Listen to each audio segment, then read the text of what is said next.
Hello प्यारे बच्चों, जैसा कि आप जानते हैं कि यूपी बोर्ड की परीक्षाएं अब नज़दीक आ गई हैं। मुश्किल से अब एक ही महीना रह गया होगा एग्ज़ाम को। तो मैं आपके अपने इस यूट्यूब चैनल पे आपको हिंदी व्याकरण का कोर्स में कंप्लीट कराने वाला हूं, जो कम ही समय में बहुत ही आसान भाषा में और बहुत ही कम समय में आपको मैं कंप्लीट कराऊंगा। जैसे कि कुछ मैंने टॉपिक लिए हैं, जैसे ये रस हो गया, अलंकार हो गया, छंद हो गया, समास हो गया, संधि हो गया, तत्सम तद्भव उपसर्ग प्रत्यय। और इनको कराने के बाद अगर समय बचता है, एग्ज़ाम से पहले कुछ अगर समय मुझे मिल पाता है, तो मैं आपको गद्य काव्य के कुछ प्रश्न जो महत्वपूर्ण होंगे वो मैं आपको सजेस्ट करूँगा। फिलहाल मेरा टारगेट है कि जिन बच्चों को व्याकरण थोड़ा वीक है, तो व्याकरण बहुत अच्छा करके आएँ, क्योंकि इसमें आप कम समय में ज़्यादा नंबर ले सकते हैं, क्योंकि इसमें बस एक दो वर्ड या एक दो लाइन ही लिखनी होती हैं और कम कंटेंट लिखकर आप पूरे पूरे नंबर ले सकते हैं। जबकि व्याख्या में आपको बहुत सारा मटेरियल लिखना पड़ता है, जीवनी में आपको बहुत सारा लिखना पड़ता है, तो उसमें आपको ज़्यादा लिखने पे पूरे पूरे नंबर नहीं मिल पाते हैं। लेकिन आप अगर व्याकरण का हिस्सा अगर मजबूत कर लेते हैं, जो व्याकरण का पार्ट होता है, जैसे व्याकरण में आपका रस अलंकार ये सब हो गया, इसमें आपको बस समझना रहेगा और बहुत आसानी से आपको तो ऑप्शनल में इसमें पूछ लेता है कि आप ये व्याख्या परिभाषा या फिर स्थायी भाव है इसका, स्थायी भाव मान लीजिए, संचारी भाव, मतलब आपको बहुत ही इजीली तरीके से आप उसको समझ सकते हैं और आंसर को आप लगा सकते हैं। तो आगे वीडियो में ज़्यादा समय न लेते हुए मैं आपके बढ़ते हुए मैं आपको आज रस का टॉपिक क्लियर कराऊंगा। और रस में आपके सिलेबस में दो रस हैं, हास्य रस और करुण रस। तो आप देख सकते हैं कि ये पूरा कंटेंट है आपका, जो मैं आपको व्याकरण में कराऊंगा। तो आज के इस वीडियो में आप ये देखिए, तो आपका ये करुण रस है और ये हास्य रस है, तो आप देख सकते हैं। तो बच्चों, रस को समझने से पहले आप रस की परिभाषा एक सरल भाषा में आप समझ सकते हैं। विभाव, अनुभाव और संचारी भावों के संयोग से जो उत्पत्ति प्राप्त होती है उसे ही रस कहते हैं। और रस का शाब्दिक अर्थ होता है आनंद। कहने का मतलब ये है कि जिस काव्य को हम पढ़ने से आनंद की अनुभूति होती है, जिसको पढ़ने में बहुत ही आनंदित हो इंसान, या जिसको पढ़ने में उसको आनंद महसूस हो, तो उसको है नहीं आप रस कह सकते हैं। विभाव अनुभाव इसके तत्व होते हैं, इसको मैं भी आगे एक्सप्लेन करूँगा, क्योंकि इसमें एक्सप्लेन करने के लिए ज़्यादा कुछ है नहीं। अगर मैं एक्सप्लेन करूँगा तो बहुत डीपली हो जाएगा। फिलहाल आपको सिर्फ पहचानना आना चाहिए कि रस हास रस कौन सा है और करुण रस, इतना ही आपको वहाँ पे लिखना है। परिभाषा लिखनी है, उसका एक उदाहरण लिखना है, या फिर आपको पहचानने के लिए बोला जाएगा कि आप ये व्याख्या है या श्लोक दे दिया जाएगा, तो इसमें आप है नहीं कौन सा रस है बताइए। तो आप उतना ही अभी करिए, उसके बाद ज़्यादा डीपली पढ़ने की आपको ज़रूरत नहीं है। तो जैसा कि आप इसमें देख सकते हैं कि विभाव, अनुभाव और संचारी भाव के संयोग से जो उत्पत्ति प्राप्त होती है उसे रस कहते हैं। और रस का शाब्दिक अर्थ आनंद होता है। और रस जो होता है, रसों का राजा एक होता है श्रृंगार रस, जिसे रसों का राजा जिसे श्रृंगार रस कहते हैं। और रस के तत्व विभाव, अनुभाव और संचारी भाव। तो एक विभाव, अनुभाव और संचारी भाव रस के तत्व होते हैं। ये चारों तत्व जब मिलते हैं तब है रस की उत्पत्ति होती है। और कभी कभी आपको एग्जाम में पूछ लेता है तो संचारी भाव है संचारी भाव, तो संचारी भाव की कुल संख्या पूछ लेता है। संचारी भाव की कुल संख्या 33 होती है। तो आप ये याद रखेंगे कि संचारी भाव की कुल संख्या कितनी होती है, 33। तो अब आप आ जाइए हास्य रस पे। तो किसी व्यक्ति के आकार, वेशभूषा आदि को देखकर हृदय में जो विनोद का भाव उत्पन्न होता है वह हास्य कहलाता है। मतलब कहने का मतलब, जब किसी आप व्यक्ति को देखते हैं या उसके रूप या आकार, वेशभूषा, पहनावे को देखकर मन में जो हास्य का, जो विनोद का भाव उत्पन्न होता है, मतलब किसी इंसान को देखकर आप उसके हुलिये या पहनावे या फिर किसी हो जाए उसके विकृत आकार को देखकर आपके मन में अगर किसी प्रकार का हास्य उत्पन्न होता है, मतलब हंसी का भाव उत्पन्न होता है, आप नॉर्मल भाषा में कहते हैं आपके मन में हंसी का भाव उत्पन्न होता है, तो वो हास्य रस कहलाता है। तो आप ये समझ सकते हैं, मतलब किसी नॉर्मल भाषा में आप ये समझिए, किसी व्यक्ति के आकार को आप अगर देखते हैं और आपको कुछ आनंद महसूस, आनंद क्या बोल लीजिए, तो आपको हंसी का अनुभव, तो मतलब आपको हंसी आ जाए उसको आकार क्या, वेशभूषा, पहनावे के देखकर, तो आप नहीं वहाँ पे हास्य रस आपके अंदर, मान लीजिए वहाँ पे आप हास्य रस है, मतलब किसी व्यक्ति के रूप या आकार या वेशभूषा आदि को देखकर अगर आपको मन में हास्य का भाव उत्पन्न हो रहा है तो वहाँ पे हास्य रस कहलाता है। और जब यह हास्य जब स्थायी भाव, विभाव, अनुभव, संचारी भाव से पुष्ट हो जाता है तब आप हास्य रस की उत्पत्ति होती है। तो आपको परिभाषा बस अपने शब्दों में लिखनी है कि किसी व्यक्ति, वस्तु या आकार, आपको किसी व्यक्ति के आकार, वेशभूषा आदि को देखकर हृदय में जो विनोद का भाव उत्पन्न होता है उसे हास्य रस कहते हैं। आप इतनी बस सिंपल सी परिभाषा लिखेंगे, उसके बाद एक उदाहरण आप हमेशा याद रख के चलेंगे, क्योंकि कभी कभी ये होता है कि हास्य रस का परिभाषा दीजिए उदाहरण सहित, तो आपको ये पूछ लेगा, या फिर करुण रस की परिभाषा दीजिए उदाहरण सहित, या तो ये होगा, या फिर आपको ऐसा कोई एक उदाहरण दे देगा और आपसे पूछेगा इसमें कौन सा रस है, उस रस का स्थायी भाव आप बताइए। तो आप ये देख सकते हैं। तो ये जैसे कि मैंने ऊपर आपको ये परिभाषा इसमें बताई, किसी व्यक्ति के रूप, आकार, वेशभूषा आदि को देखकर हृदय में जो विनोद का भाव उत्पन्न होता है उसे हास्य रस कहते हैं। तो उसका उदाहरण आप ये देख सकते हैं, ये 3 उदाहरण मैंने लिखे हैं। तो आप पहला उदाहरण इसमें, विंध्य के वासी उदासी तपोव्रत धारी महाबिन नारी दुखारे, गौतमी तीतर तुलसी सो कथा सुन भय मुनि वंद सुखारे।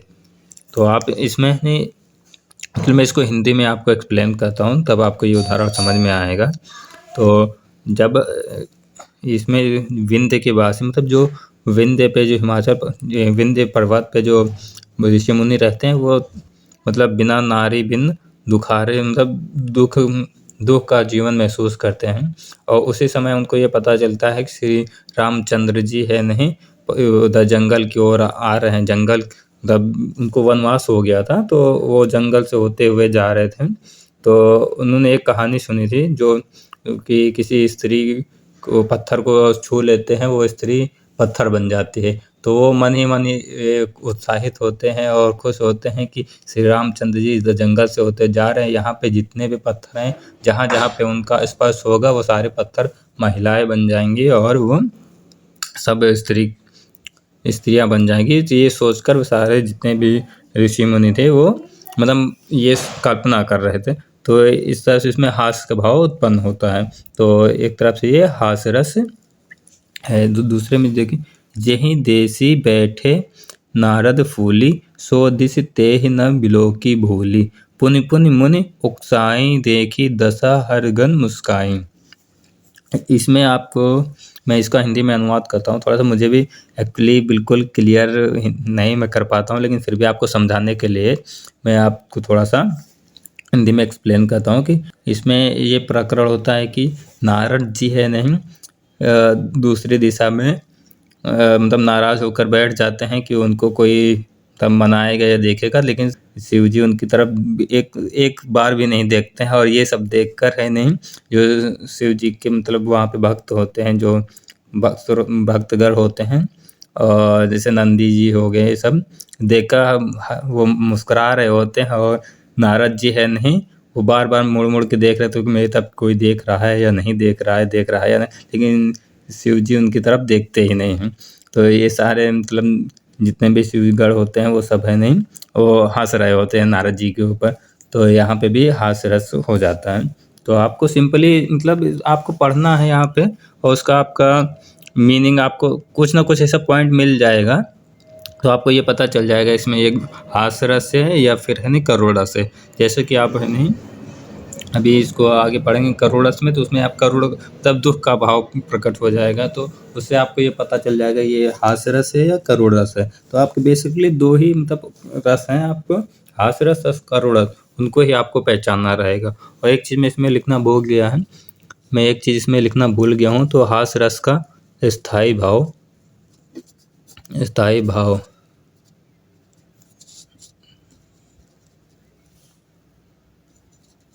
यहाँ पे हास होता है। हास रस का स्थायी भाव हास होता है। तो कभी कभी पूछ लेता है हास रस का स्थायी भाव क्या होता है, तो हास रस का स्थायी भाव हास होता है।